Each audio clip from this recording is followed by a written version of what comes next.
put y'all on camera. We ready to go? Yeah. Hi. Assalamu alaikum wa rahmatullahi wa barakatuh. أعوذ بالله من الشيطان الرجيم وكذلك يجتبيك ربك ويعلمك من تأويل الأحاديث ويتم نعمته عليك وعلى آل يعقوب كما أتمها على أبويك من قبل إبراهيم وإسحاق إن ربك عليم حكيم رب اشرح لي صدري ويسر لي أمري واحلل عقدة من لساني يفقهوا قولي فالحمد لله والصلاة والسلام على رسول الله وعلى آله وصحبه أجمعين أما بعد. Assalamu alaikum wa rahmatullahi ta'ala wa barakatuh, everybody. Today we're going to try to contemplate some of the teachings and wisdom captured inside ayah number 6 of Surah Yusuf. This is the second part of what Yusuf's father Yaqub said to him. The first ayah where he talked to him and told him his reaction to the dream was in ayah number 5. I talked to you guys about that yesterday. And today we're going to take the second item that he said to him, which Allah separated in ayah number 6. And clearly you can see why, because it's almost a completely different subject matter. The first thing I'm going to do is translate this ayah phrase by phrase. So you have an idea of what's compiled in it. What are the comments that Yaqub made to Yusuf, what Jacob made to Joseph. And then we're going to try to deconstruct and understand some of the logic and wisdom behind each of those phrases and what that means for us. So let's get started. وَكَذَلِكَ يَجْتَبِيكَ رَبُّكَ. And that is how your master has selected you or has chosen you. وَيُعَلِّمُكَ مِنْ تَأْوِيلِ الْأَحَادِيثِ. And is teaching you and will continue to teach you from all kinds from interpretation and what lies behind all kinds of speech and events. وَيُتِمُّ نِعْمَتَهُ عَلَيْكَ. And He is going to be completing His favor on you. وَعَلَى آلِ يَعْقُوبَ. And He will be completing His favor on the lineage of Jacob.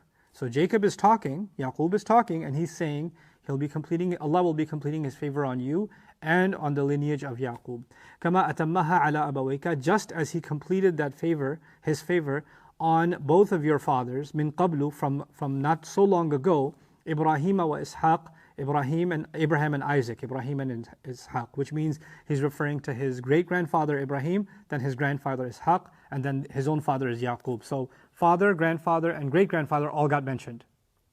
Okay, so Allah will complete His favor on you, meaning Yusuf, and on the family of Jacob, meaning himself, just as He did on both of your fathers, Ibrahim, great-grandfather, and Ishaq, your grandfather. Inna rabbaka alimun hakim. Certainly your master is knowledgeable, wise. So that's what he says. Clearly you can tell in this ayah there are two parts. One part, Allah is talking about the future of Yusuf. He has chosen you and will be teaching you, and He'll be completing His favor. This is not stuff that has happened yet. He's anticipating that this will happen, and that favor will actually continue not only to you, but to the family of Jacob. So we'll deconstruct all of that, but that's stuff to come, right? But then He switches over and starts talking about the past, and just as He completed this favor on your fathers, Ibrahim and Ishaq, now He's taking him to the past. So one part of this ayah is going into the future, and the other part of this ayah is going into the past, but all of it is about Allah's blessing, Allah's ni'mah, and Allah selecting, and Allah choosing, and Allah then on top of that, giving ni'mah, giving preference, giving comfort, giving relaxation, also giving His blessings. So these things are all very positive, which is a complete difference from the previous ayah. Don't tell this what you've seen, this dream of yours to your brothers. There's going to scheme against you. The devil is a real enemy. That's what we talked about yesterday, right? So it was so negative and warning, and then all of a sudden we're in this really positive, happy world where things are going to work out. You have a great future, just like you come from a great past. That's kind of like what's being said here. So the first thing to note is why this stark contrast, and why did He start with the negative and come into the positive? This is the first kind of observation. You would think for a child, first you want to give them consolation, or you want to give them, the positive, and then, sometimes you say to somebody, you want the good news or the bad news kind of thing, right? So he did the bad news first, didn't He? And then He said the good news. The good news is always easy to share with family. And the good news makes you optimistic and hopeful, and it makes you positive. Obviously, all of this is going to be positive reinforcement, as we will see. But before you become unrealistically positive, because the Islam doesn't teach us to be positive without an eye on reality. And once you have a good grasp of the reality on the ground, where your brothers are an immediate threat, And unfortunately, they've succumbed to the constant whisper of the devil. When you're saying things like that, that's a pretty dark reality. And if you only talk about a dark reality, you can become pessimistic and hopeless and only think about the negatives in your life, right? And even as a child, you might develop a kind of anxiety. What are my brothers going to do to me next? How is shaitan going to come at me next? There's going to be this negative kind of, shaitan's everywhere. He's going to get me somehow, outlook on the world. And it's not just about this child. We can develop that kind of a worldview. We can just look at the dark realities around us and the people that are giving us a difficult time in our families, sometimes close ones, outsiders, whoever, and we can just consume ourselves, our minds and our hearts with what they do and what they might do and how else the devil will come at us. Maybe it's people on the outside, maybe it's your own thoughts on the inside, and that can become an all-consuming thing. So on the one hand, if you only talk about the problem, then you become this paranoid, pessimistic, hopeless, constantly scared and anxious kind of person. On the other hand, if you only talk about or you start off talking only about the positives, then you become, so Allah will take care of it. Yeah, but your brothers, no, Allah will take care of it. It's okay, no problem. That's not realistic either. So what Quran teaches is this pragmatic, this practical optimism that is rooted in reality. First of all, you take precaution of what dangers lie in front of you. But even though you're taking precaution and the devil is real, you have on the one hand the devil, and look at the contrast. As soon as the ayah ended, the previous ayah, Allah said, "Inna shaytana lil insani aduwwun mubin." The devil is definitely an enemy to the human being. And right as soon as his animosity, the devil's animosity was ended, now Allah said, well, if that's your enemy, who's your support? Your Rabb. Your Rabb has chosen you. Right? So it's almost like the devil versus God, immediately next to each other. And that's really the struggle every human being has since the time of Adam alayhi salam. There's a constant effort by the devil to pull you away, and there's a call from Allah who has selected you. Right? So he's making his son aware of that. And he's making him aware that yes, there is this negative reality or this negative environment that you're in, but there is hope into the future. This is a pretty powerful outlook for as a worldview, even as a child. Yes, there's going to be really harsh things and difficult things that are going to happen, but I'm never going to become hopeless because Allah has selected me. I have a higher purpose. So that's kind of the transition. It also teaches us that there is a danger in cushioning and keeping our children from or making our children unprepared for real life if we deprive them from either one of these. We should make them aware of difficult situations and difficult realities. We should also instill hope and confidence in them.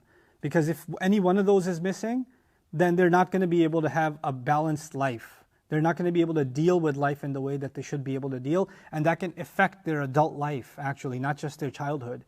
It'll actually affect and impact their adult life. So may Allah give us the ability to raise our children and instill in them these kinds of values and feelings at the right time and continue to nurture them so they grow up to be much better adults than we are and much more balanced than we are ourselves.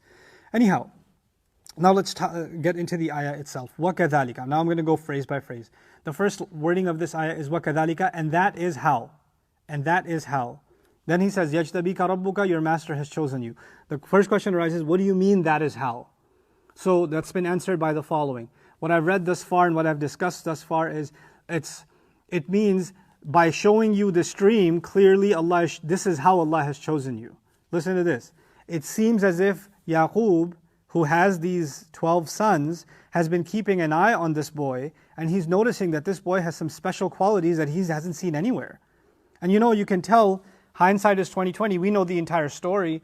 Later on, you find when he's sold into slavery, from the ride to be sold as a slave to the time the minister brought him to the house, already he's so impressed with him that he's ready to adopt him.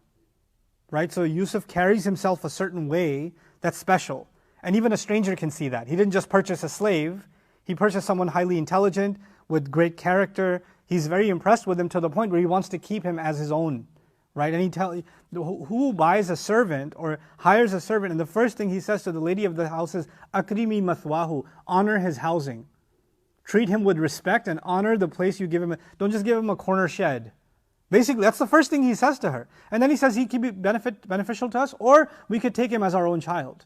We should be able to adopt him too. That's the option he's considering for a slave he just bought. So he sees something special in him. What I'm saying is, if that minister is that observant in a couple of hours, I would argue that Yaqub alayhi salam, as I've tried to portray, is an extremely observant father. So he's noticing things in Yusuf alayhi salam that are kind of signs of prophethood. And Yusuf hasn't told him a dream yet, but from early age, you can kind of see this kid is not like other kids. The way he carries himself, the way his manners, his respectfulness, his eagerness towards worship, he has these qualities that are just unusual for a child. And by the way, if a child were to see in a dream that he's better than everybody else, or overpowering everybody else, or he's got some miraculous gift and the sun and the moon are falling before him, kids can easily become spoiled and say, yeah, I am special. And if dad is treating him special, then when a kid gets treated special and they know it, that's like the best ingredients to get spoiled rotten. And then throw it in the other sibling's face. Yeah, dad's not going to yell at me though. He's going to yell at you. Watch. Right? That's the mentality they're going to develop. And yet, Yusuf alayhi salam is so down to earth. Even as a kid, he doesn't let anything get to his head, to the point where you can also go back and say when the father said, don't tell your brothers this dream. Right? Don't narrate this to them. You know what that even suggests? It suggests that clearly they're mean to him all the time, but he still doesn't respond by being mean back to them. He still wants to go and talk to them, like maybe if I talk to them this way, they'll open up. Maybe I talk to them that way, they'll open up. Maybe if I'm kind to them. Maybe if I break some conversation with them. Okay, they don't want to talk to me, I'll still want to go talk to them. He's actually going out of his way. And this annoys them even more because they're not good to him. And so if he could just lose his cool once or get in trouble or break something, then they can say, aha, gotcha. But he's just too perfect and it's just bothering them. Like it's eating away at them that he's so good. And then dad sees it too, and now he's got these signs of prophecy, and if he could, they know because they're children of Yaqub and then Ishaq and then Ibrahim that Allah has promised prophecy in this family. Prophethood will continue, right? And they kind of see it too. Like dad's kind of really impressed with the way he carries himself. So maybe he's going to be the prophet. And Yaqub alayhi salam almost, it's like waiting for a confirmation from Allah that his hunch is right. And so when he tells him his dream, now Yaqub alayhi salam is saying, and that's how your master has chosen you. Ah, I see. It's like almost as if he's saying, I've been waiting for this day. I was wondering how he's going to choose you. What was the first revelation to you going to be? Like how was he going to let you know that you have been chosen for prophecy? And I see that Allah chose this dream to be that way. So this is Yaqub alayhi salam's way of confirming that dream is in fact revelation, and he as a prophet knows that too. Right? The dream he heard isn't just some convoluted thoughts he had in his sleep, but it's actually revelation. And this is the first bit of revelation that Yusuf alayhi salam is given, and prophethood has begun. So he now is kind of relieved that, okay, this is the heir to this legacy of prophecy, that prophethood has come now to this family by way of Yusuf alayhi salam. So that's inside kadhalika. But the dream was mentioned in ayah number 4. We're in ayah number 6, right? So when I say, and by showing you this dream, that's how Allah has chosen you, then we're going back to ayah number 4. But father, after ayah number 4 and ayah number 5 said, don't tell your brothers, they're going to scheme against you, meaning the moment the dad heard the dream, he knew trouble is coming, yes? So the father, upon hearing this dream, didn't just recognize that this boy is special, he recognized that this dream contains in it ingredients for a conflict that is going to happen between Yusuf and his brothers. This dream is telling him that there's going to be a clash. And in that clash, eventually Yusuf will be on top. Eventually they'll be humbled by the plan of Allah. Eventually they'll fall into sajda. But they wouldn't have to be in that. They're clearly not this way. They're bullies to him now. So there's a clash coming, right? And so in that kadhalika, there's something else. In whatever difficult situations are about to come, and they will come, in all of that, you should know Allah has chosen you because you could have handled them, nobody else could have. It's not just a dream. That's the reason Allah has chosen you. It's actually also the events that are to transpire. Just know that those adventures that you're going to go through, the trauma that you're going to go through, eventually the relief that you're going to experience, all of that is part of the plan. All of that is something Allah has prepared you for. So that's inside the word kadhalika. But then, also inside the word kadhalika, I told you before, Yusuf alayhi salam, with the way he's told his father the dream, the father could tell this kid's figured it out. This kid's pretty smart, the way he spoke. But there are a few things I want to capture in the way Yusuf spoke.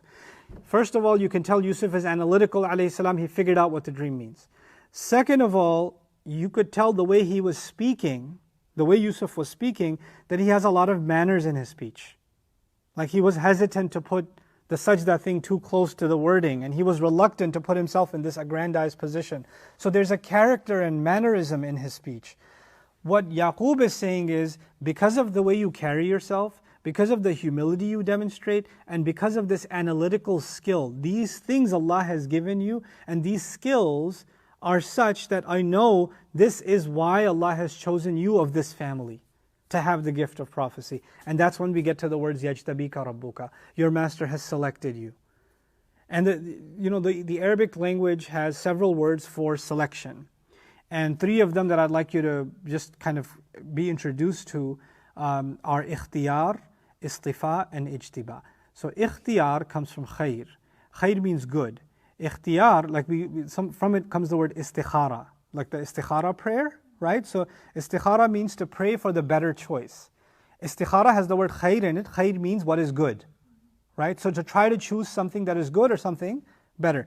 When you choose something because of the good in it, that's called ikhtiyar. That's the word Allah used for Musa alayhi salam when he came to the mountain and God told him, I have chosen you. He said, Ana akhtartuka. I have made a choice of you because of the good I see in you. That's basically what he's telling him. Why? Because Musa alayhi salam carried the guilt of having killed somebody, right? So he feels like maybe he's not good enough for this. So Allah says, no, I see good in you. You don't have to see it in yourself, I see it in you. So he said, Ana akhtartuka. That's ikhtiyar. Another word is istifa. Istifa is two things, and I'll speak in kind of difficult English and then I'll simplify it. Ikhtiyar is the selector and the selected, right? So if I'm picking a shirt in the store, I'm the selector and the shirt is the selected. If I choose something because of how pure it is, then that's istifa. It also means it's purely my choice. Nobody can question where that choice came from because istifa comes from safwa, purity. In other words, when I make a choice, why'd you get the blue one? Why didn't you get the red one? Why? Well, I like the blue one. That's purely my discretion. I don't have to give you a logical explanation. I just have to say I like blue. That's all I have to say. That's called istifa. Allah uses that for when He chose which angels shall deliver revelation and which men should become messengers. Because nobody gets to say, why Muhammad? Why not some millionaire in Makkah? Why not one of the Israelites? You don't get to say that. Allahu yastafi min al-malaikati rusulan wa min al-nas. Allah is the one who selects. And He selects and He owes you no explanation because it's purely His choice. He doesn't owe you an explanation. He doesn't need your input. And there's nobody else influencing His decision. It's purely Him. That's why istifa. But this word for choosing, so the one was when you choose something because of the good in it. The other is when a choice is purely your own and you don't owe anybody an explanation. But here, He could have said, وَكَذَلِكَ يَصْطَفِيكَ رَبُّكَ. That would have meant, that's how Allah has chosen you for reasons only He knows. That's not what He said. He said, وَكَذَلِكَ يَجْتَبِيكَ رَبُّكَ. And yajtabika is the third word for choice. It comes from jabwa. Jabwa was used in ancient Arabic for people, in some kingdoms when they collect tax, like nowadays also we collect tax. Not everybody can pay tax. So you have to have a certain income level where you're qualified to pay tax. And you have that responsibility on you. It developed as a term for when you make a selection based on a purpose. Like some families are selected to pay taxes because for the purpose of tax selection because they can, right? So let me bring it closer to home. If you're drilling a hole in the wall and you need a screwdriver, depending on the kind of screw, you're going to pick a specific kind of screwdriver. The wrong kind won't do. A spoon won't do here, right? A napkin won't do here. You need a screwdriver. When you pick the right tool for the right job, that's called ijtiba because this tool will serve that purpose. So the point is, when a selection is made based on a purpose, I have a mission, I need someone for that mission. This is why ijtiba would be actually closer to hiring. When somebody hires somebody in a company, they interview different people, then they say, this person is the best fit for the job. So that's kind of an ijtiba. Okay, because they've been selected for a purpose. Now, that word, يَجْتَبِيكَ رَبُّكَ, suggests what? It suggests that Yaqub alayhi salam sees that you have demonstrated certain skills and you have demonstrated certain manners, which Allah will use to put you in all kinds of situations, and that's why He selected you to be a prophet. Your analytical skills, your ability, the way you describe this dream to me and what is going to be happening to you, it's clear Allah doesn't just mean for you to go through triumph. He's selected you because you're going to go through some serious trials too. And that's how Allah has done it. By way of this dream, it's not just the blessing of that dream, but that dream entails in it quite a saga. And He can tell. And all of that is Allah choosing that for you. This is profound because for us, the story of our lives is basically inna ma'al usri yusra. Difficulty, then ease, then difficulty, then ease, and difficulty, and then ease. That's all of our lives. When the moment you start thinking, I have hit ease and there's no more difficulty to come, you're delusional. There's another difficulty coming. It'll be a different shape. It'll be different size. And after that difficulty, Allah will bring you another ease. And then another difficulty and another ease. That's life. That's just how Allah created life. لَقَدْ خَلَقْنَا الْإِنسَانَ فِي كَبَدٍ. Allah created the human being in laborsome toil. That's just how He made us, right? Now the thing is, the difficulties that you had to face, Allah chose those for you. And He chose you for them. Listen to we hear the first part before. Yes, Allah chose my trials for me. Allah wrote the story of my life. But Allah chose me because I have certain qualities to go through those tests successfully. Like He picked me for this story. Anybody else could have had my life story, but He picked me for it. Because He knew I'm the right person for this adventure. You understand? That's what his father is telling Yusuf alayhi salam. Allah has chosen you, and when Allah especially selects a prophet for that purpose, Allah never selects someone like that without them having monumental challenges in front of them. You know, you don't get an important job without having a difficult mission. You know, the highest paying jobs have the most complicated tasks, right? If it's a simple task, anybody could do it. So you have to demonstrate a very high aptitude of some kind to qualify for a very high caliber job. The higher the job, the more you have to be qualified. When Allah is choosing you, then you've clearly demonstrated some very high caliber. And that's what He's capturing inside وَكَذَلِكَ يَجْتَبِيكَ. He's telling His son, you aren't just a kid. Don't just think you just saw a dream. This skill that you have or this talent that you have to be so analytical and thoughtful, it's not just some trivial thing. This is your master choosing you. Now that's amazing because usually when somebody has a talent nowadays, right? When kids have a talent, like this kid's good at baseball, or that kid is good at athletics, or this kid's good at robotics, or some other kid is good at programming, or some kid's good at art. We say, you're so good at it. Let me put you in a competition. Let me get you some prizes. And we want to hone their skill. And the more they're honing their skill, the more arrogant they're becoming. They're hanging medals on their wall, or awards or certificates, right? And then the parents are showcasing them. My kid won this or that or the other. And the more our children accomplish, the more we think of them as like feathers in our proverbial hat, like accomplishment for ourselves, right? Oh, my kid goes to this school and they're on this scholarship and they got this program and they won this championship. They're on the soccer team, they're on this team, they're on that team. This kind of an accomplishment thing for our children. But what does he do when he sees his child having a remarkable ability? He says, your master has selected you. When he calls him your master, what does that make you? Slave. In other words, you have profound talent, so profound that Allah has chosen you. He didn't just say Allah chose you, your master chose you. He chose you to be a really good slave. And slave, by definition, is the most humble label you can have. Isn't it? Subhanallah, a child is being told you've got remarkable talent, and because of it, you should be humble. Because there's someone over you that gave that to you. It's not yours. You're not special. He is. He made you special. He chose you for a special task. And that also means this ability I have doesn't make me special. What makes me special is I fulfill the purpose for which I was given this ability. The talent and the skill and the gift doesn't make me special. It's the fact that I'm going to put that gift to use for the service of my master. That's what makes me special. You get it? So you can have a gift, but a million people can have a gift.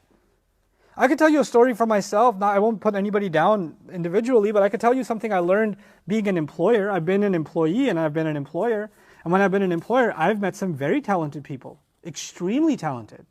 Some of these young men and women that when I hired them as teachers, I said, man, they are way better teachers than I will ever be. I won't even come close. They're rock stars. They're unbelievable. Like I saw them and I would look at them, young guy, 20 years old, and he's teaching like he's been teaching for 30 years. And I'm just in absolute awe. Like, this is incredible. Allah has given this young man a gift.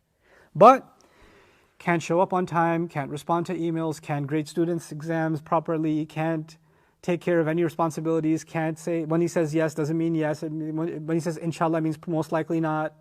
Can't show up to any meetings. no punctuality, no discipline, no professionalism, no keeping up with the word. No, no, no, no, no, no, no, no, no. What talent? Unbelievable. Unbelievable talent. What am I going to do with that talent if you can't put it to work? And I'd literally say, you have such an amazing talent, but you're wasting it away because you think your talent is enough for you to get a free ride from all the other responsibilities you have to carry. You can't live life like that. You can't survive like that. You know, this is what happens, unfortunately, to people that when they have a talent and they're put on a pedestal because they think their talent is enough for them to be appreciated constantly, so they don't have to carry other burdens and they don't have to carry a character with them, right?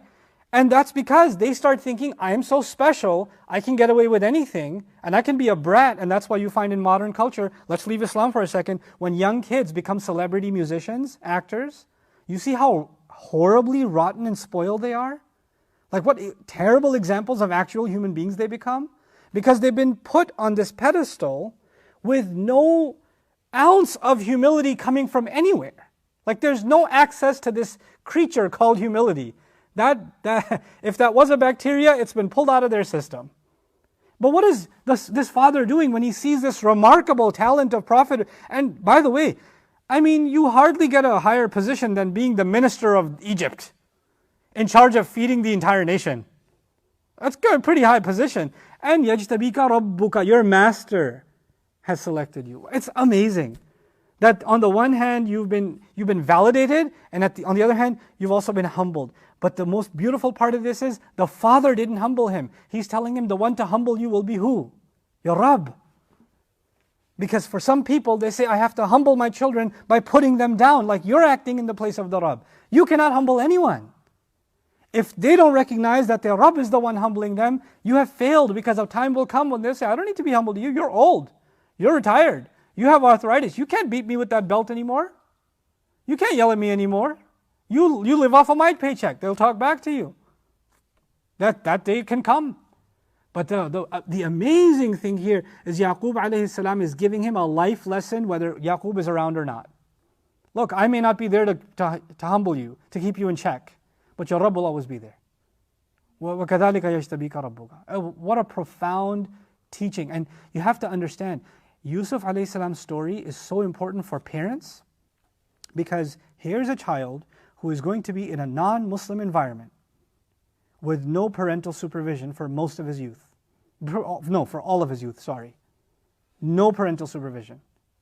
And these few words that Yaqub is saying him is the last bit of advice we're going to see him hear. I mean, Allah chose to tell us in His Quran that the father told him the few things that are in this ayah, and then there's no other conversation. There must have been many other conversations, but the one Allah wanted for us to keep until Judgment Day is this one. This ayah alone. Ayah number 6. And ayah number 6 has in it ingredients for a young man to end up in a foreign country as a slave, where he has, slaves can do whatever they want in their free time, right? They can be there's nobody telling them what's right and wrong.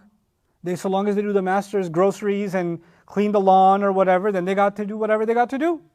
Like kids in recess. And there's no, my dad's going to get me in trouble, or I'm going to get in trouble. Nothing. You can use whatever language you want. You can eat whatever you want. You can be friends with whatever you want. You can engage in whatever behavior you want. You've got a kind of crazy freedom. And on top of that, is he living in a Muslim family? Is he living in a righteous household? He's living in a politician's house in Egypt. So it's not exactly that he's surrounded by this righteous environment, and he has every reason to be messed up. Every reason to be messed up. And the words that he's being given are going to shield him from it. Why? Because he won't forget what's being said here. This is going to get drilled in his head. My master has selected me for a purpose. I wasn't just selected. And it's amazing because somebody else getting kidnapped and thrown in a well and sold into slavery and falsely imprisoned would say, why me, why me, why me? And here you have Yusuf thinking, I have a purpose. This is also for a purpose. This is all, my father told me this. This is for a purpose. There's a reason behind this. And nobody else could have been put in this trial except me. It had to be me. He's got this positive outlook even in the middle of the worst negativity. Even as in the terror of being thrown into a well, there's a purpose to this. There's a reason this is happening. So, وَكَذَلِكَ يَجْتَبِيكَ رَبُّكَ. Now we come to the next phrase. وَيُعَلِّمُكَ مِن تَأْوِيلِ الْأَحَادِيثِ. They translate this as saying, and he's teaching you of interpretation of dreams. I strongly disagree. Let's break this up. I will translate this, or interpret this rather, as he has commenced your teaching.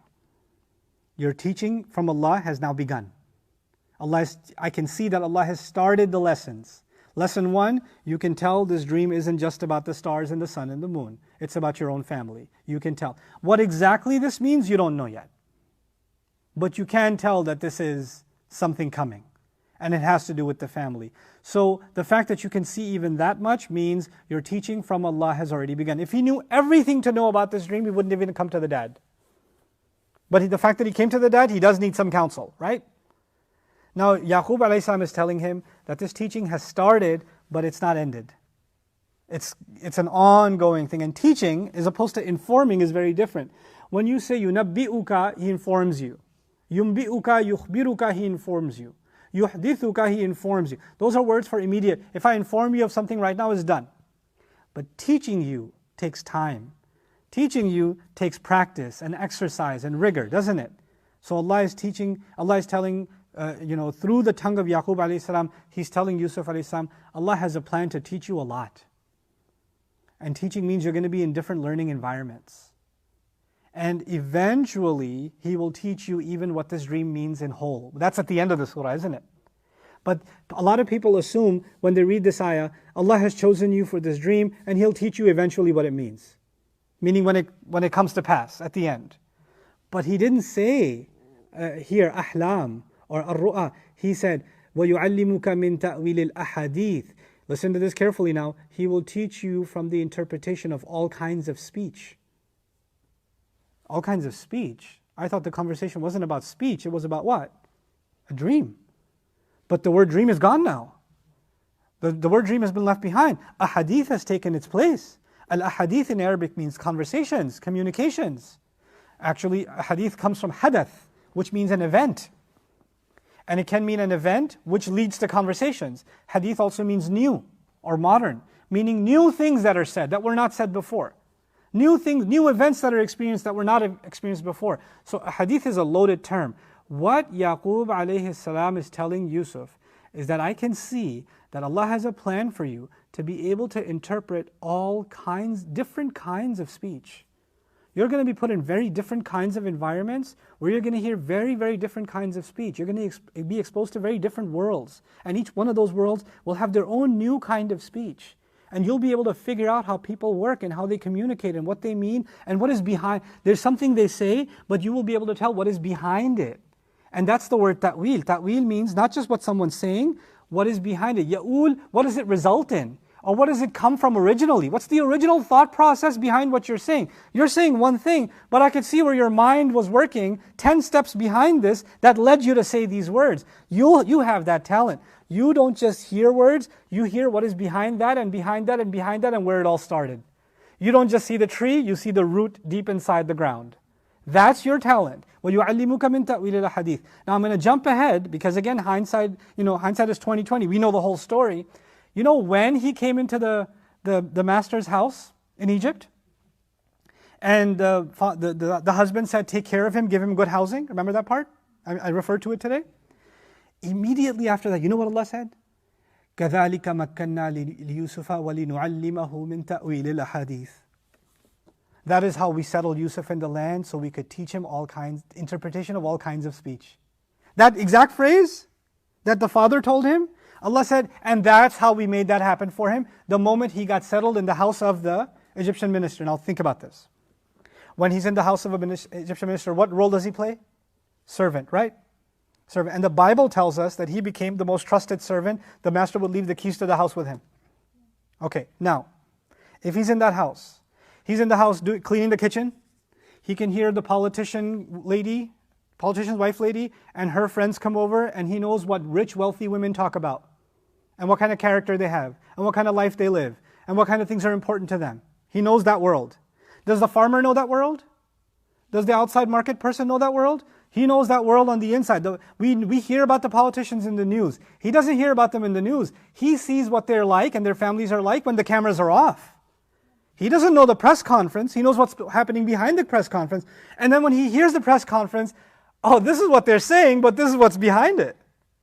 And when his politician master comes home and he brings some of his friends from his party, or they talk about the king, or they talk about this, or they talk about the police, or they talk about whatever, he's mopping the floor, hearing all those conversations, isn't he?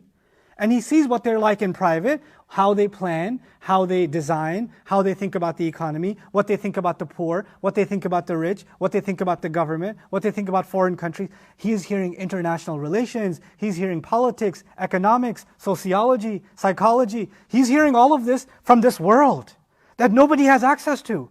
And he's hearing it, and he's so analytical because he's the son of Yaqub. He's taking it all in. And then his master sends him go outside, do the groceries, right? And when he goes to the groceries, he hears what the farmer talks about. He hears what the poor servants talk about. He hears what those people talk about outside in the street, the everyday workers. And then when he has to go to lunch, he's having lunch with the rest of the slaves, isn't he? And the slaves are their own world. And they talk their own certain way. And eventually he's going to get thrown in jail. And criminals are their own world. They have their own reality. They see life very differently than a politician does, than what a farmer does, than a laborer does, than the servants. My God, one man having access, inside access, to all of these worlds, and how different people talk, and how they communicate, and what emotions and thought processes and life experiences are behind them. Yaqub alayhi salam, in one phrase dropped on him, Allah has chosen you with this special talent. He's about to teach you the interpretation of all kinds of speech. And not just dreams. Whoa! Whoa, that's called embedded journalism. You know that? And even embedded journalists, when they go in, the people know it's a journalist, so they act different. And here you have Yusuf completely immersed, not like a journalist. He's literally a fly on the wall in all of these worlds. And he has first-hand access to how people work, how psychology works, how thought processes work from all these different worlds that, I come from a certain background. I can't relate to somebody else from a different background, or a different economic class, or a different level of hardship. But Yusuf alayhi salam can. When he's going to become a politician, he'll understand how the politicians think, how the ministers think, how the military thinks, how their families think, how the peasants think, how the middle class thinks, how the business class thinks, how the merchants think, how the criminals think. He has a sensitivity to all of them. It's amazing. And that's just one part of it. That's the part that he's being exposed to there. But even before, even in the things that Allah shows him from the unseen, like a dream, he can figure those out. So he's got this spiritual talent of interpretation, and he's got this worldly talent of interpretation. It's not just about dreams. And so the word is changed to وَيُعَلِّمُكَ مِن تَأْوِيلِ الْحَدِيثِ. Allah is going to teach you interpretation of all kinds of speech. وَيُتِمُّ نِعْمَتَهُ عَلَيْكَ. Then he says, and he will complete his favor on you. Allah will complete his favor on you. Now, scholars started debating, well, he's already chosen him, which is Allah's favor on him. So what's this completing favor on him, right? So it kind of became a dichotomy. My reading of it, I will share with you. You are free to do your own reading on the subject. And Sheikh Sahib was rather in agreement with this also. The Quran uses the words completing the favor on you for our messenger too, sallallahu alayhi wa sallam. وَلِيُتِمَّ نِعْمَتَهُ عَلَيْكَ وَيَهْدِيَكَ صِرَاطًا مُسْتَقِيمًا. Or in Surah Al-Ma'idah, أَتْمَمْتُ عَلَيْكُمْ نِعْمَتِي.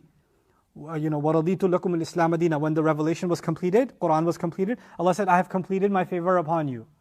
When Hudaybiyah happened, Allah said, so that He can complete His favor upon you. وَيُتِمُّ نِعْمَتَهُ عَلَيْكُمْ وَلَعَلَّكُمْ تَهْتَدُونَ. He sent you a messenger so He can complete His favor upon you. He told the ummah.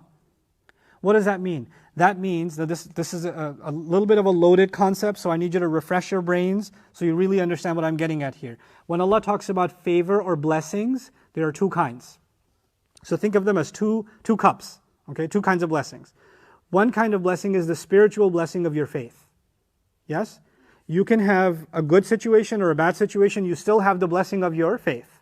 That's one. So even if Yusuf is in jail, he still has that blessing. When he's in a well, he still has that blessing. When he's being schemed against, he still has that blessing. When he's being falsely accused, he still has that blessing. Right? That blessing will never go away.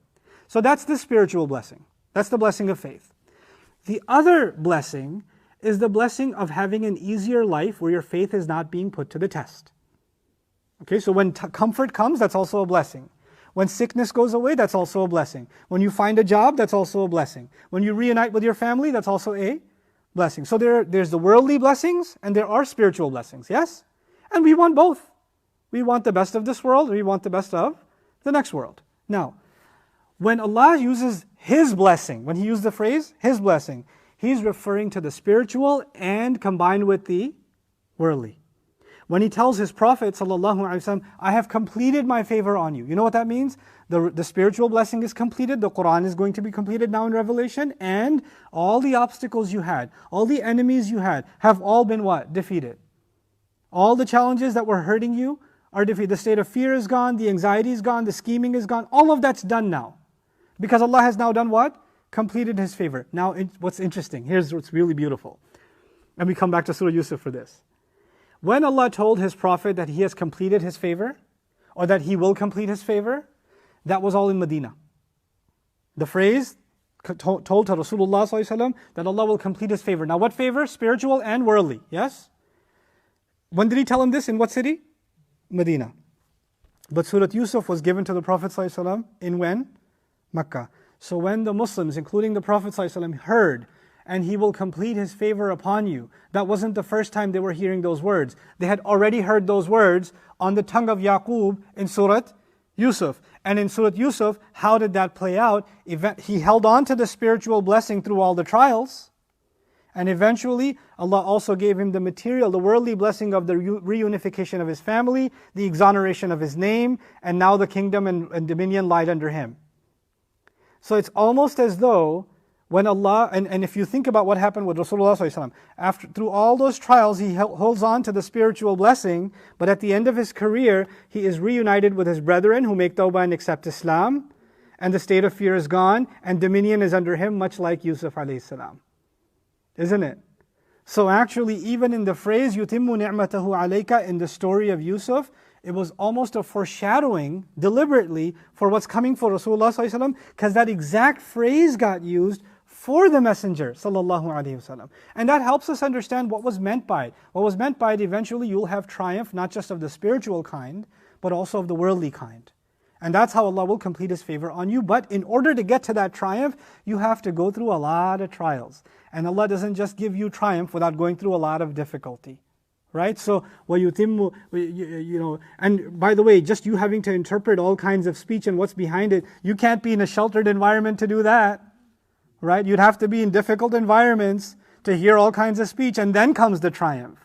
Right? So, your life, Allah put you in some real weird situations. Some real crazy situations.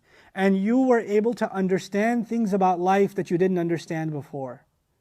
They made you connect to Allah in ways you didn't connect before. And those experiences taught you tawbah, they taught you sabr, they taught you reliance on Allah, they taught you what rizq means, they taught you what it means to be grateful, they taught you what pain really means. So next time you feel pain, you're like, no, this isn't pain, that was pain. I know what pain is. It teaches you grit, it builds you, and all of that will go towards Allah completing His blessing. These trials are just steps along the way, It's kind of like when, there's this place in Malaysia, 7 falls in this island, in Langkawi. At the top, they've got this gorgeous waterfall, right? But it's I think it's like a 4-mile steps. So the steps every step you're taking, you're like, and they have benches every few hundred or few dozen steps, so you can feel like an old person and just kind of like, when I went up there, I saw like this old guy just keep going, and I sit down, and he just buzzes by me, and I get embarrassed. I was like, oh yeah, and then I go up a few, and then I'm like, no, okay, you win. Yeah. And then you get all the way up, and then you see this remarkable waterfall, and you see other valleys, and you're like up in the clouds. It's crazy. But to get there, you got to go through the steps. You see what I'm saying? You can't get to that beautiful place without the struggle. There's no easy way to get there. That's the only way you can get there, So that's kind of the imagery here. You will go through this journey, and eventually Allah will complete His favor on you. Now, hadith, another thing about hadith, it's not just speech. I told you it's related to hadath or haditha, which means an event or a situation. Also means an accident or a catastrophe. Allah will teach you what is behind different kinds of catastrophes. Allah will teach you what is actually behind different kinds of events. People will see the event for what it is and become reactive and become impulsive and say, oh, I can't believe this is happening. And you'll be able to take a step back and say, no. there's a larger chessboard here. There's a larger map. This is just one obstacle, but there's something behind this obstacle. There's a larger purpose. You won't become jumpy like others. You won't be like that. You'll chill and you'll be able to calmly, coolly, engage in a situation and be able to deal with it without becoming impulsive and jittery, and nervous. Because when people face a new situation, they get rattled. You're not going to be like that because you'll know what's behind it. You'll know what's coming after it. So وَيُعَلِّمُكَ مِن تَأْوِيلِ الْحَدِيثِ وَيُتِمُّ نِعْمَتَهُ عَلَيْكَ. Then he says وَعَلَى آلِ يَعْقُوبَ. Now things get really beautiful. And just as he completed his favor on, he'll complete his favor on you and on the family of Jacob. And on the family of Jacob. Now here's the thing. He could have said, and on my family. Because who's talking? Jacob is talking. So how's he saying his name in the third person? And al means children. Now I'm jumping ahead. There is an opinion I mentioned yesterday that some scholars believe that the sons of Yaqub, the other 11, also became prophets after they repented. Okay? Ibn Kathir, At-Tabari, Qurtubi, etc. are not of that view, and I would agree with them. I'm not of that view that they became prophets. Their reasons for saying that they're prophets, one of them is this. Because Allah says He will complete His favor on you and on the children of Yaqub. Another reason they say is Allah called them stars, and the stars are means by which people are guided. Right? I would argue, no, it's particular stars that guide people. Not all stars guide people. First of all, وَبِالنَّجْمِ, not nujumi, hum yahtadun, like the North Star guides people, for example. So that's why Alusi responds to that too and gives these counter arguments. Rahimahullah. But here let's talk about the favor given to the children of Yaqub. What did I say is the favor of Allah? Spiritual and material, right? Yusuf alayhi salam holds on to the spiritual favor while constantly losing which kind of favor? The material one. And eventually both come together. Yusuf's brothers hold on to material favor and lose which one? The spiritual one. And eventually they'll regain their spiritual favor by making tawbah. And it's so now, and Yaqub alayhi salam knows that this lineage, by the promise given by Allah to Ibrahim alayhi salam, this lineage is blessed with prophecy. And Yaqub alayhi salam also knows that even if my immediate children, the other 11, are not the best, it could be that prophets will come from their children. Right? So he's not saying, I have 11 children, but prophets will only come from the line of who? Yusuf. It could be from the line of my other children, prophets will come to. And by the way, if you study Jewish genealogy, then the other many Israelite prophets, they don't come from the line of Yusuf. They come from the other lines, actually. So he takes a step back and says, Allah will not just bless you, He'll bless my entire family. He didn't say children, he said al, which means future generations. Now, but why include his brothers? Because he just in the previous ayah said brothers are falling into the trap of the devil. So how is Allah going to complete His favor to them? It seems Yaqub alayhi salam's foresight and genius, what was the dream? What will the brothers be doing? Sajda, which means they'll learn from their mistake and they will be humbled. And he knows that.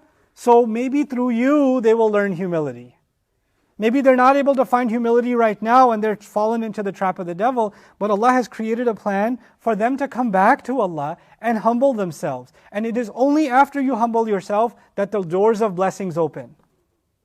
So Allah will complete, the way He completed His favor on you is by messengership, by prophethood, and He will complete His favor on them because they're making tawbah. And by the way, this is also substantiated in the Quran. Allah didn't just tell the Prophet ﷺ, He will complete His favor upon you. He told the Ummah, وَيُتِمُّ نِعْمَتَهُ عَلَيْكُمْ وَلَعَلَّكُمْ تَهْتَدُونَ. And He will, so that He completes His favor upon all of you. So just saying the completing of the favor on the family of Yaqub doesn't make them prophets. Just like Allah telling us, He will complete His favor on all of you, doesn't make us what? Prophets. But in the case of Yaqub and Yusuf is very specific. Because He's teaching you the interpretation of speech. He's teaching you, He's selected you especially. He didn't say that about His brothers. So everything is Yusuf specific until when this favor is given, it seems because they will be making sajda and I will be there. So my entire family is going to get blessed. And this is how Allah plans to continue and give us both those blessings, worldly and spiritual. And guess what happens? They make tawbah. They settle into Egypt. Now they have a good economic life. And they prosper in Egypt. So that favor did get completed, you see. So this is Yaqub alayhi salam looking ahead. Now he's given this remarkable vision to his son about looking ahead to a bright future. Looking ahead to a bright future, this way, keeping an eye on reality at the same time, because your brothers still are trouble. That will come eventually, but don't become blind to what's in front of you, right? So it's not blind optimism. It's cautious optimism. It's pragmatic, practical optimism, practical positivity. Now, check this out. What's coming next? كَمَا أَتَمَّهَا عَلَىٰ أَبَوَيْكَ. And by the way, one thing I didn't say, on the family of Yaqub, why did he say Yaqub by name? It's almost as though the feeling this wording gives is that his future generations, the future generations of the children of Israel will look back and say, look at how Allah favored our father Yusuf and his father Yaqub, and look at how he blessed that family. And they will be calling him the family of Yaqub. يَرِثُنِي وَيَرِثُ مِنْ آلِ يَعْقُوبَ وَاجْعَلْهُ رَبِّي رَضِيًّا. Zechariah, so many generations later, around the time of Jesus, right? This is like way at the tail end of the Israelite legacy. He says, Ya Allah, give me someone to inherit my legacy, who will inherit me and inherit from the children of Yaqub. The same exact words, Ali Yaqub. Like Yaqub was wishing his children will one day say Ali Yaqub, the blessed. And Zechariah in the Quran, from that lineage, refers back to his father's lineage, his great-great-great-great-great-grandfather's lineage, and says Ali Yaqub. So it's actually kind of this echoing of this wish that this family be blessed. Also, it's telling Yusuf alayhi salam that we have a great future ahead of us. This is Allah fulfilling His favor on us, and our future generations will get this favor too. Our Prophet ﷺ would tell us from the children of Israel, كُلَّمَا هَلَكَ نَبِيٌّ خَلَفَ نَبِيٌّ. Every time a prophet would die, another would be born. Like there was no generation that didn't have a prophet, actually. So they continued to have prophets, after prophets, after prophets. Anyway, so now, كَمَا أَتَمَّهَا عَلَىٰ أَبَوَيْكَ مِنْ قَبْلِ. Just as He completed His favor upon both of your fathers just before, Ibrahim and Ishaq. So He's reminding Yusuf alayhi salam of his two grandfathers, Ibrahim, the great-grandfather, and Ishaq. Now Ibrahim is absolutely critical. You would, if He just mentioned Yaqub, you would actually mention Yaqub, then go one back Ishaq, then go one back Ibrahim. But He says Yaqub and then Ibrahim and Ishaq. He breaks the chronological order and goes straight to who?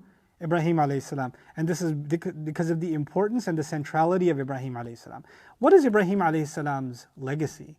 Ibrahim alayhi salam's legacy in a nutshell is, I'm going to hold on to the truth no matter who loves me and however they love me. If they hate that I hold on to the truth, I'm still going to hold on to the truth. Whether it's the father who raised me or the uncle who raised me or a nation that wants to throw me into a fire, I'm going to hold on to the truth. And if the truth commands that I love my son more than anything else because I've had him in such an old age, and Allah commands me to slaughter him, well, I shall slaughter him. Like my loyalty to Allah will not be pushed aside by my love of anything else, by my fear of anything else. That's Ibrahim alayhi salam, right? It's a pretty remarkable thing to say, to even mention Ibrahim alayhi salam. Listen, you come from the line of Ibrahim alayhi salam, and Allah completed His favor on Ibrahim alayhi salam when He blessed his lineage. But He blessed his lineage after putting him through what? The most difficult trials, isn't it? And at the end, way at the end of those trials, the last blessing, the completion of blessing of Ibrahim alayhi salam, the last thing that was given to him was his son Ishaq. This is the youngest son. It was given all the way at the end. So that's where the Israelite legacy begins. So what we're learning is Ibrahim alayhi salam didn't get his blessings until the very end of all those difficult trials. So, and you come from that family, so be ready for trials. Congratulations, you're on the Ibrahim train. That's what He's basically telling him. But take a step back and learn something so powerful about this message. This young boy is going to live in a very toxic environment his entire life. Right after this, the positive light, the spiritual light influence that he had of his father is going to be gone. He's not going to see his father until way later in his life. Then it's going to be toxic brothers, the terribly scary depths of an unfinished well, which could have snakes inside. Then overnight stay in that well until some caravan comes by and pulls them out. They treat him like a commodity, yanking on his shirtless body because the shirt has been taken, right? They're just throwing this kid around, and they're scared that somebody's going to find him, that he must have fallen in here, his family's going to come looking for him. Nobody leaves a kid like this here. right? So they sold him off quickly, and they sold him on a discount price. Now he's coming, he doesn't know where he's going to end up. He doesn't know when he's ever going to see his father again. He's in this life of uncertainty. And in the middle of all of that, through all of that negative environment, an environment of fear, an environment of lack of supervision, a lack of support, there's a constant negativity in his life. But there's two things that are his strength according to this ayah. He's got an eye on the future that Allah has promised him. Allah will put you through tests because He sees something in you. But then somebody could tell me, Ustad Numan, that's nice, but he was a prophet, Allah chose him. Right? That's not about me. That's a prophet. Allah chose him for greatness and he was going to have redemption in the end and all of that. Well, how is that about me?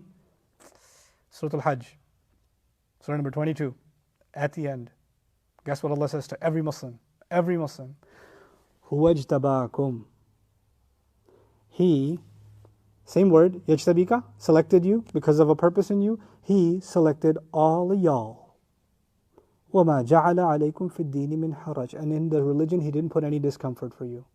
Then He said, Allah said, to you and me, to you, not to Yusuf, to you and me. He said, مِلَّةَ أَبِيكُمْ إِبْرَاهِيمَ. You are the religion of your father Ibrahim. What did He say to Yusuf? What did Yaqub say to Yusuf? Allah has selected you. And then what did He say? That just like He completed His favor on who? Your father? Ibrahim. And now Allah Himself, not Yaqub, Allah Himself is telling who? You and me. He selected all of you. And you are the religion of your father, Ibrahim. He's the one who named you Muslims. He's the one who named you Muslims. Now, huwa sammakum al-muslimin. He named you Muslims. It's interesting. When Yaqub was dying, same father, Yaqub, when he was dying, he said to his children, مَا تَعْبُدُونَ مِن بَعْدِي. What are you going to worship after I'm dead?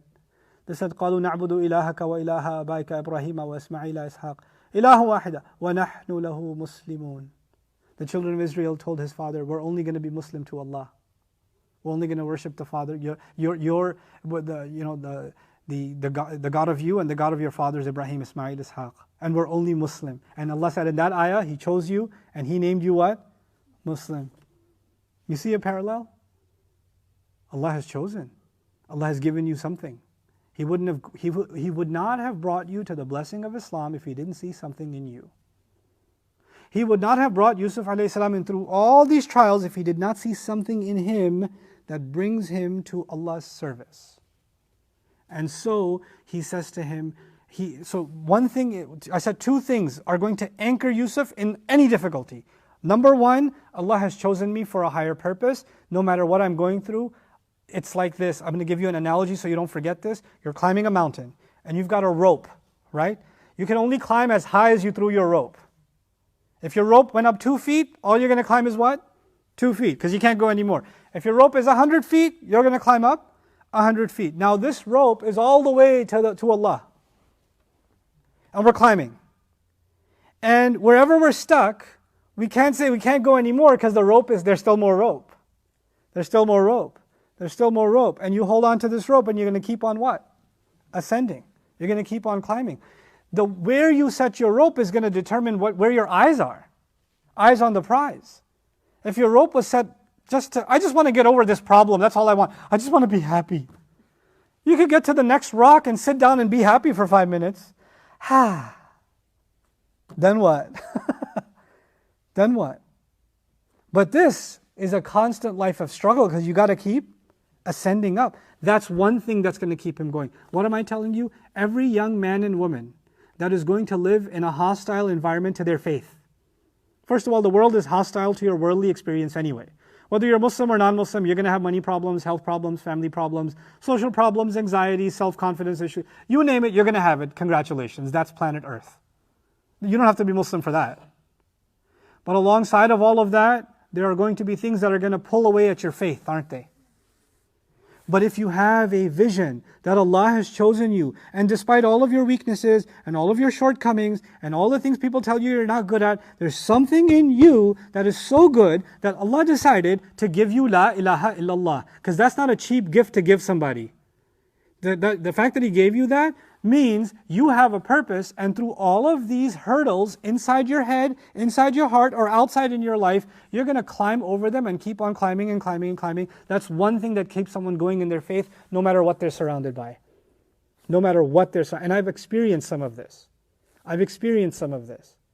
When I was in college and I found my religion, when I was in college, my parents had left. My parents moved back to Pakistan. I was living on my own. I could do whatever I want with my time. Whatever I want. In New York City, you can do whatever you want. But thank Allah, I found Islam. And the first thing I found in Islam was purpose. So if I had a weekend, it was going to study Arabic. I was going to go study Quran. Or maybe basketball. But other than that, nothing. Just put yourself to... Because the moment I don't have a purpose, shaitan's waiting for you to take a chill and let go of this rope a little bit, because he's got plenty of places for you to fall. You understand? He loves it when you let go a little bit, because when you're climbing a rope and you loosen your grip, what happens? And he loves that slide. And the moment he loves that slide, he doesn't want you looking up. He actually wants you looking down. Ooh, look at that. Look at that in the world. Look at this in the world. Look at that. Look at this. Look at this. And you keep sliding down. When you look up, you're walking away from things in this world. You're struggling away from that. Even though gravity will never stop pulling, is it? And the devil will keep coming. You're getting tired. Relax. Just take a break. Slide. That's his job. That's what he's there to do. So here what I'm trying to tell you is one thing, eye on the future. Eye on purpose. But what's the second thing? This hit me. It didn't hit me with Yusuf alayhi salam first. It hit me because I'm from Pakistani origin first. I'll tell you that. And then I'll show you why it hit me with Ibrahim alayhi salam later. I didn't have the Quranic view first. I had an ethnic view first. So what happened one time was, India and Pakistan separated, 1947. Whatever you understand of that history, if you're watching and you're Indian, Assalamu alaikum wa rahmatullah, we're Muslim before we're anything else. But you know what? The slogan was that this country is going to be formed based on, we're going to establish La ilaha illallah in Pakistan. Pakistan ka matlab kya la ilaha illallah. Muslims were praying throughout the night, Ya Allah, give us a land where we can worship only you, where we can live by your laws. That was the struggle for the Muslims, to have a country of their own so they can live under Islam. And they were afraid of as the British colonizers were leaving, they were afraid of the tyrannical Hindu threat of genocide, and we're going to get massacred and all of this kind of stuff, right? So people were making tahajjud and qiyamul layl, and they were dying and crying all night for the safety of their future generations, begging Allah, Ya Allah, if you don't give us this free land, who's going to worship you? Our children are not going to be able to say La ilaha illallah. They will be turned into different religions. Well, we're going to forget about your teachings, etc. These were the things people were begging and screaming about in the 30s and the 40s before Pakistan became formed, yeah? Fast forward. Pakistan and India share a border, right? And on the other side of the border, there are Muslims too, but there are Sikhs and Hindus and people of other religions.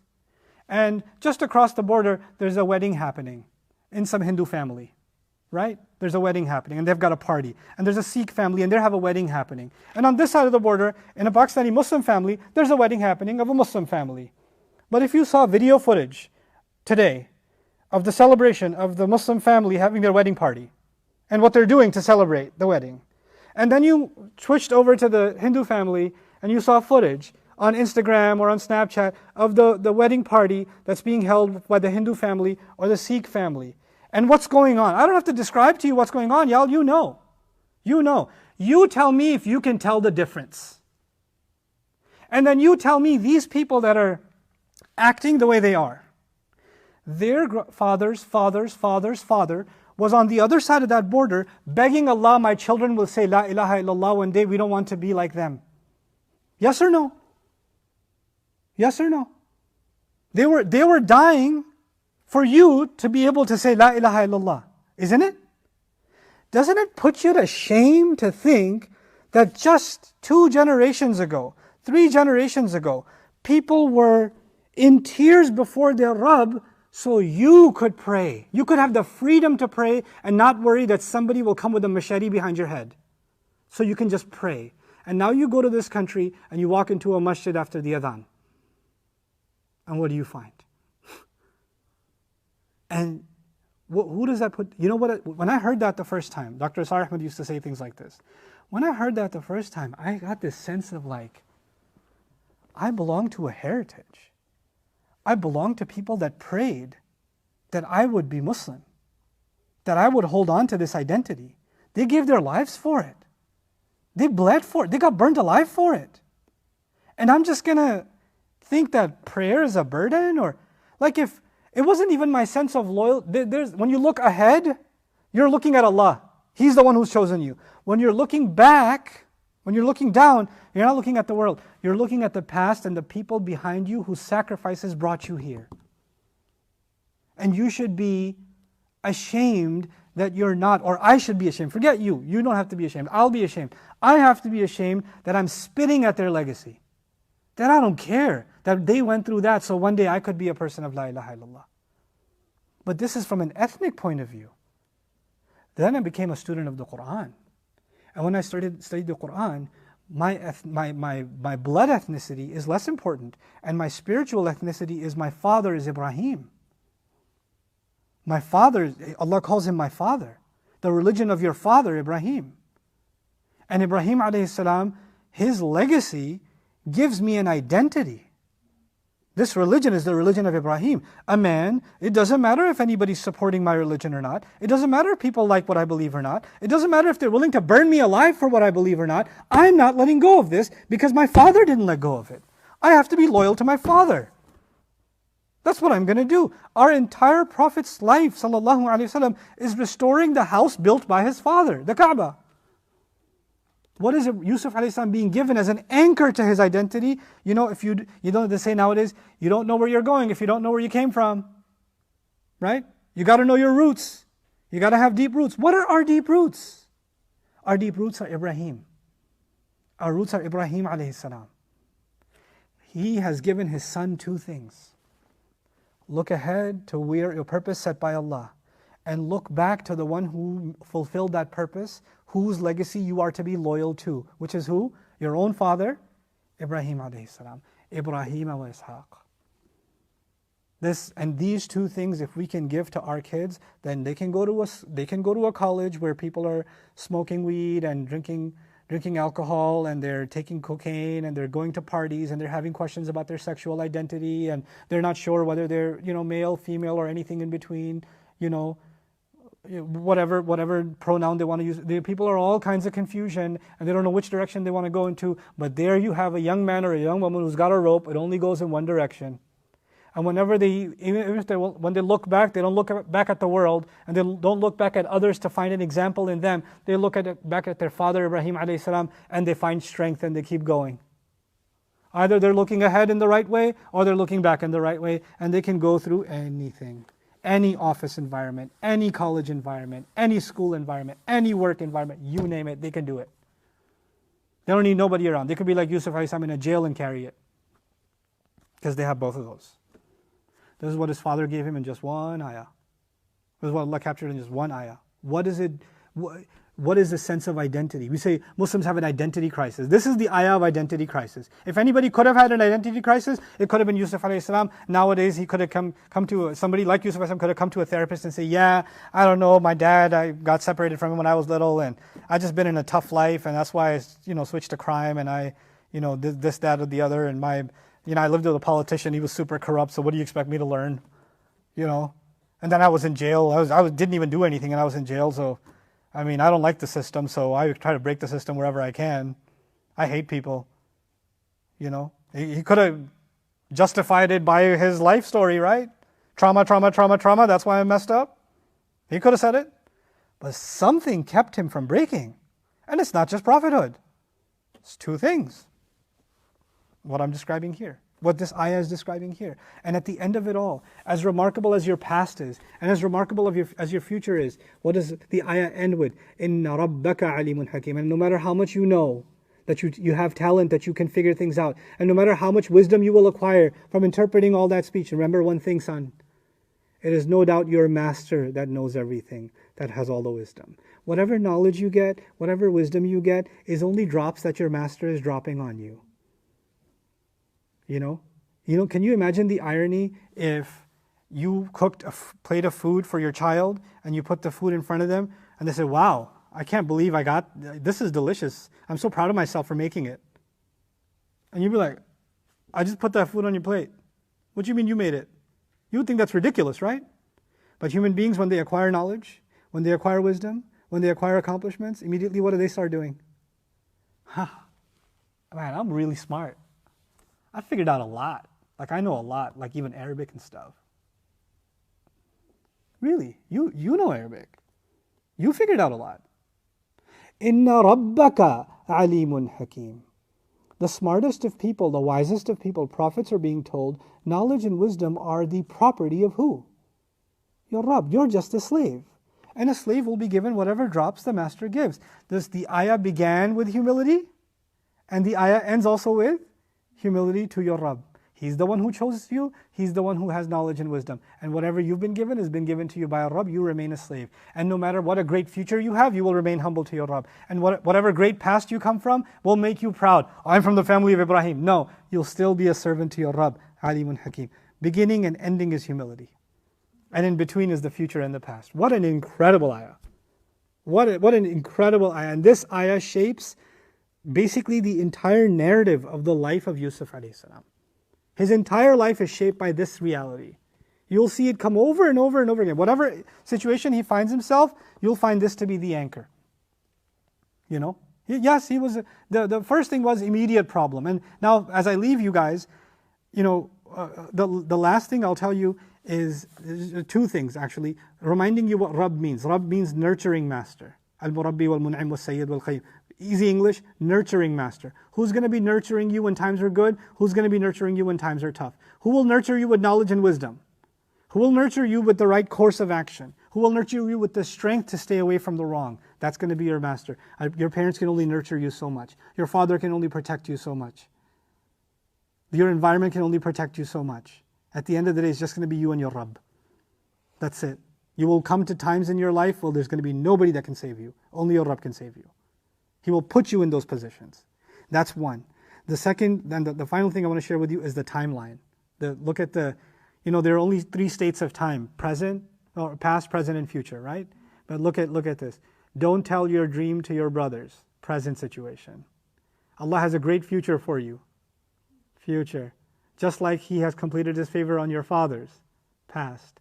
So He dealt with the present, He gave him a vision of the future, and He anchored him into the past. All 3 states of time in His advice. SubhanAllah. And just 2 ayat. And that's the wisdom that Yaqub alayhi salam gave to his son Yusuf alayhi salam. With that, inshallah ta'ala, I conclude today's session. Barakallahu li wa lakum fil Qur'an al-Hakim. Wa nafa'ani wa iyyakum bil ayati wa dhikr al-Hakim. Assalamu alaikum wa rahmatullahi wa barakatuh.